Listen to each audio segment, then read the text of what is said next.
If you guys have been watching my previous videos, you've probably noticed a change of space. Not only was I filming in a different environment, but also I was using some very weird setups. Now that I officially have all my tools here, let me give you some tips on how to set up your shop, including possibly the most important one at the end of the video. This move was not planned and was kind of last minute. I'm going from smaller than a one-car garage to this massive workshop. The one problem that I have is I'm a bit of a perfectionist. I typically can't start a project until my space is optimal, efficient, and exactly how I want it. Now, if you can relate to me, I hope this video will help you get past that, and I'll touch on it a little bit more later in the video. People may think that a workshop is just putting tools wherever they would fit, but there is some technique behind it. Let me explain. The first goal when setting up your shop is to try to minimize the amount of time that you spend going from tool to tool. Let's say you're starting a woodworking project. The first step you're going to do is go get your wood from your wood pile. After that, you'll bring the wood over to your chop saw to cut it to width. Once cut to size, typically the next step would be going and jointing it. Once jointed, then you go ahead and plane it. And then finally, once planed, you square it up on your table saw. This is one of many examples of a workflow process. It's best to start by writing down all the workflows that you might be using in your shop. There's a lot of possibilities, but luckily for you, I'll be including a bunch of examples in the free checklist later in this video. While you decide your processes, consider writing down how often you might be using them too. Like if you have a smaller shop, it may not be worth it to set up your tools for a specific process you only use once a year. I have my router table here. Now I also have my bandsaw here. And obviously with two tools right on either side of the bandsaw, doesn't really make sense. You don't really have enough in-feed and out-feed. The benefit I have here is that my router table is actually shorter than my bandsaw, which means that I can still use my bandsaw over top of my router table, and I can still use my router table without affecting my bandsaw. Make sure to consider that whenever you guys are planning your shop. Maybe there's some tools that can work next to each other without actually affecting each other. And that leads me to my next point. Consider all of your in-feeds and out-feeds when you are planning your shop. Let me give you an example. Right next to my table saw here, I have my planer. Now it is pretty close to the garage door, but that's intentional. Because if I do have material that runs longer than this, I can open up the garage door and run it through. And that's the same with the table saw. If I have to run an 8-foot sheet, I may only have 5 or 6 feet behind it right now, but with that garage door open, I got 30 feet, so I'm more than good.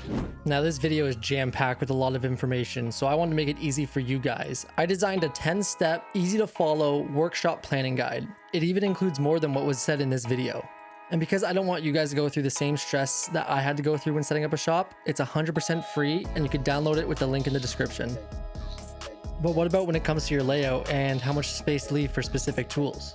Let me introduce you to another YouTuber who has a great resource. You guys have definitely heard of him, Mr. Jonathan Katz-Moses. He posted a video where you can download a resource that he made where you can print these standard size tool cutouts and you can use these to help lay out your shop. It's a great tool. I actually used it when I was planning my shop. I'll put a link down in the description so you guys can go download it yourselves and support him as well.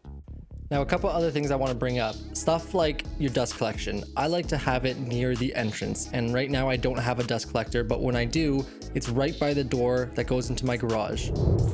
The benefit with having it there is whenever it does get full, I can easily remove the bag and take it out of the garage without creating too much airborne dust inside the shop. Another thing to consider is a lathe. They aren't very great at dust collection. So I have mine right by the garage door, so if I do decide to use it, I can just open up the garage door and now I have not only good airflow, but most of the dust should be going out of the garage. If you're using a dust collection system that's not going to be moving around a lot, or you plan on eventually getting one, I would recommend clumping most of your dust creation tools together. When I say dust creation, I mean stuff like your table saw, your planer, your jointer. These things create a lot of dust, and having them close to your dust collection is going to help because one, you're not going to have as much of a distance that the dust has to travel. But the second thing, it's going to save you some money because you're not going to need to run as long of a line. Keep these tools closer together if possible. Don't, worry if it's not perfect, but try to get as many as you can together. Let's talk about things that are just going to make more sense and be more convenient. Now, whether you have a big or small shop like I used to have, you should put everything on wheels. As you can see, almost everything that I have is on wheels because I had a small shop. I had to basically move things around all the time. So using casters, unfortunately, they're pretty expensive, but it'll be so worth it in the long run. Trust me. Things like my compressor, I put it right by the entrance, and that's for two reasons. One, if I ever need to fill some air in a tire, it's right there. And the other benefit is my finishing area, which is also going to be my workbench, is really close to it. And if required, I can blow off any dust before finishing. One more thing I would consider is glue up and finishes. Now I'm locating all of my finishes at the very back of my garage under the big heater that I have. And the reason for that is, one, to make sure that there's no dust that's being created right underneath the heater. And two, during the winter, it will stay warm enough so that the finishes and glue don't go bad. Now behind the door to the garage, there's not much you can really put there, but my plan is to put a lot of clamps. But again, it's intentional why I'm putting them there. It's because it's going to be close to where my finishing area is, so that if I'm in the middle of a glue up and you need to go quickly run and grab a clamp, instead of running across your shop, letting the glue dry, or worse, something going wrong, you are able to just quickly get your clamp you need and then do your glue up. Now let's talk wood storage. I am using this massive cart that used to be a shelf that I flipped on its side and added wheels on. Currently it's holding all of my long to medium sized offcuts that wouldn't fit in my shelf that I made over there. I will say it's not ideal having all your wood on the other side of the shop, considering normally when you start a project you grab your wood and you go right to your chop saw to cut it down into size. So needing to walk across the entire shop to do that is a little bit annoying, but there's also one benefit. Having it close to where you enter the shop means that whenever you come with a bunch of material that you need to offload, it's right by the door and you're not walking all the way through your shop or around tight corners to go and place that wood where it's going to be stored. Not being ideal. Now let's talk about that for a second. As I mentioned at the beginning of this video, I am a bit of a perfectionist. I do like my space being perfect, and when it's not, I get stressed out and I feel like I can't get any work done. Now this is a difficulty that I feel like some other people may be able to relate to. And gaining so much space from what I previously had, I expected it to be perfect. And if you made it this far in the video, you can obviously tell that's not the case.